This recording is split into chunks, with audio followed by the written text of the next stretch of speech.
Ceux qui disent cela ne sont pas sensibles à la nécessité de régler les problèmes de fond en Côte d'Ivoire. Moi, j'ai été élu pour régler les problèmes de fond. Nous savons tous, nous Ivoiriens, que nos problèmes sont liés à la nationalité et au foncier. Je veux régler ces problèmes pendant mon mandat. Autrement, à quoi aurait servi mon mandat? Alors, je vais les régler.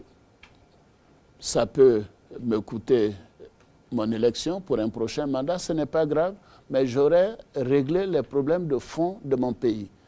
Et ce n'est pas une question de personne, ce sont des institutions qui les règlent.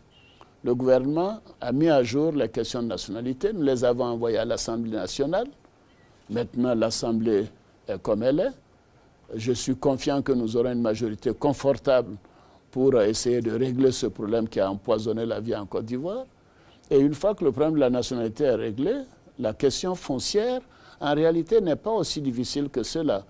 Parce que nous avons déjà un code foncier sur lequel tous les partis politiques, les grands partis politiques d'aujourd'hui, s'étaient mis d'accord en 1998.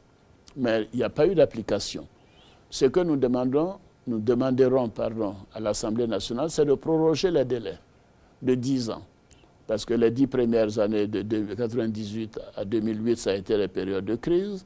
Ce dossier a été laissé de côté. Maintenant, l'Assemblée, je pense, nous donnera 10 années.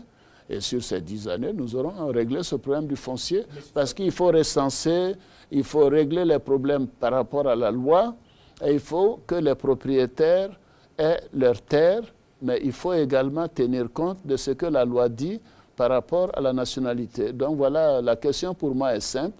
Et je considère que la plupart des Ivoiriens veulent avoir ces débats derrière nous. Vous savez, je suis tout de même un économiste, je suis un financier. Nous avons pris un pays qui a été affaissé, qui a eu une chute de sa richesse nationale du PIB, comme on le dit, de 5% en 2011. Dès 2012, nous avons fait un taux de croissance quasiment de 2 chiffres, de 9,8%, c'est presque 10%.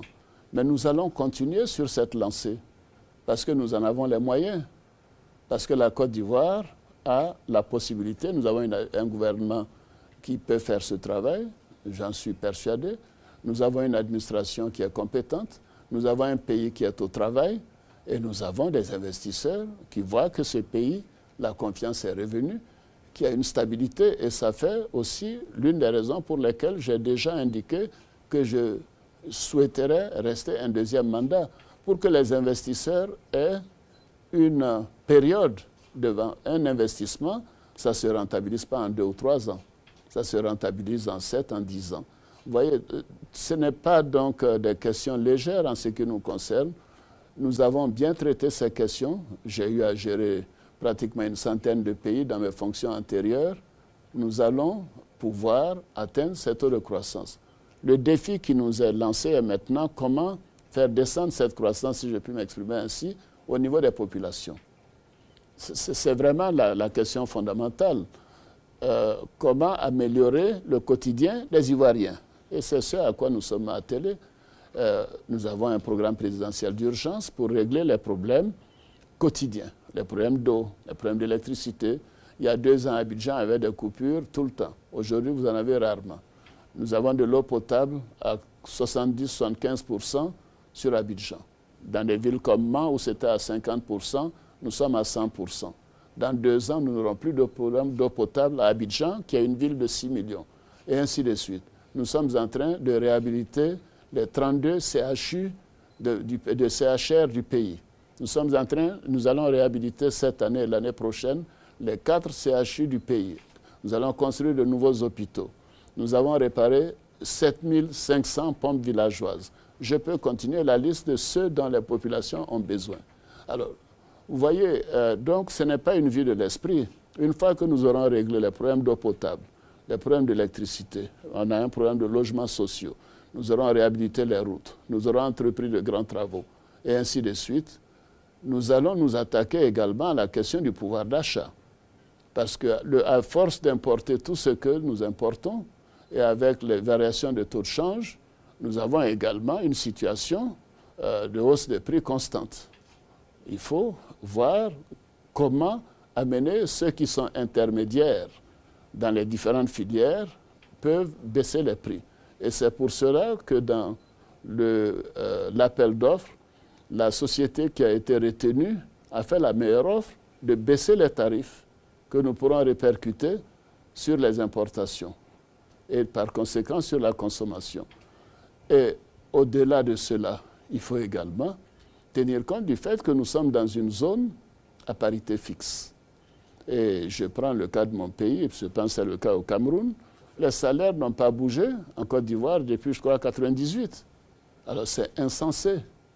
On ne peut pas, dans la fonction publique, je veux dire, ou même le salaire minimum, ce sont des choses qui doivent être corrigées, mais ça ne va pas être corrigé n'importe comment.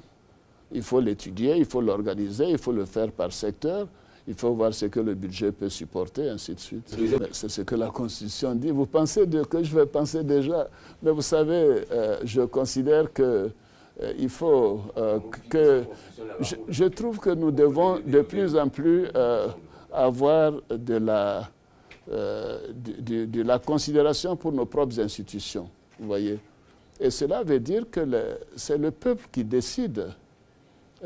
Nous aurons à régler ces problèmes dans plusieurs pays. Si la Constitution dit que c'est 2 mandats, il faut que ce soit 2 mandats. Mais moi, je ne vais pas attaquer mes collègues dont les constitutions disent qu'il n'y a pas de limitation de mandat. Parce que c'est la Constitution qui le dit, c'est le peuple qui l'a voté. Alors pourquoi voulez-vous qu'on aille donner les mêmes chemises à des personnes différentes? Alors donc, il faut que nous soyons très prudents, nous, Africains. Prenez le cas de la France. La France a fait sa révolution en 1789. Elle a eu ensuite une république. De quand date la limitation de mandat en France? C'est Sarkozy qui l'a fait, je crois que c'était en 2002. Après combien d'années?